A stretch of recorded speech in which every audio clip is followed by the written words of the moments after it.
marquera sans doute pour l'histoire le commencement véritable du XXIe siècle. Le moment où tout le monde aura compris qu'il était temps de changer, temps de donner un nouveau visage à la mondialisation, temps de construire un nouvel ordre mondial. Alors jamais la nécessité d'un nouvel ordre international n'a paru aussi nécessaire. Des sourires et des poignées de main qui en disent long.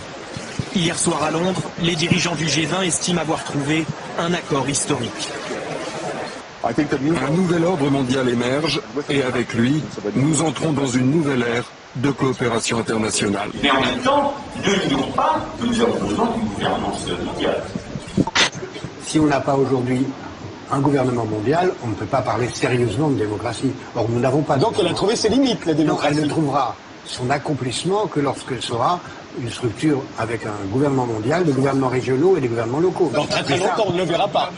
Je n'en sais rien, mais le gouvernement mondial, il est là. Simplement, pour ce qui concerne la gouvernance mondiale, ce sera du moyen terme, c'est-à-dire 4 à 5 ans. S'il y avait une chose que je voudrais voir apparaître en 2025, c'est la chose politiquement la plus incorrecte à dire, c'est un gouvernement mondial. Aux États-Unis, à l'Europe, à l'ensemble des pays de la planète, de se doter d'une gouvernance mondiale dont nous voyons aujourd'hui qu'elle est essentielle pour résoudre les grands problèmes d'environnement. Et Barack Obama est engagé sur ces questions d'environnement. Il veut signer le protocole de Kyoto. Oui. Eh bien, nous avons besoin de cette gouvernance mondiale. European tour. The Democratic presidential hopeful laid out his vision for America's place in a new world order. La forza vivificante della sua luce ti incoraggia ad impegnarti nell'edificazione di un nuovo ordine mondiale fondato su giusti rapporti etici ed economici. Je crois que c'est l'un des Rothschild qui a dit un jour: celui qui contrôle la monnaie d'une nation contrôle la nation.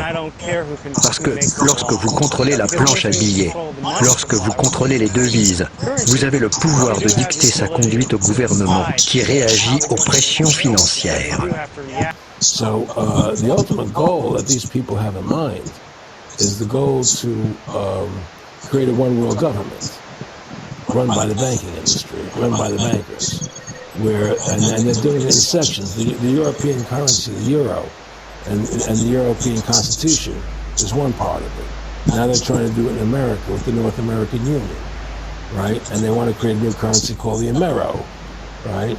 And the whole agenda is to create a one world government where everybody has an RFID chip implanted in them. All money is to be in those chips, right? There'll be no more cash.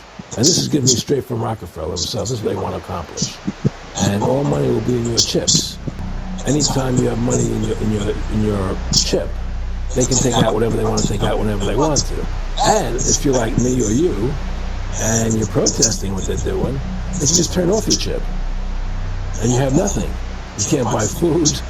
You can't do anything. It's total control of the people. Parce que sur les objets, on connaît, mais sur les organismes vivants, que ce soit les animaux ou les êtres humains, qui pourront avoir une puce électronique implantée dans le corps. Avant de parler de l'implantation de l'organisme vivant, il faut regarder tout ce qui va se passer aussi sur les moyens de paiement et sur la surveillance même dans la vie quotidienne de nos enfants ou de nos petits-enfants. We have before us the opportunity to forge for ourselves and for future generations a new world order. A world where the rule of law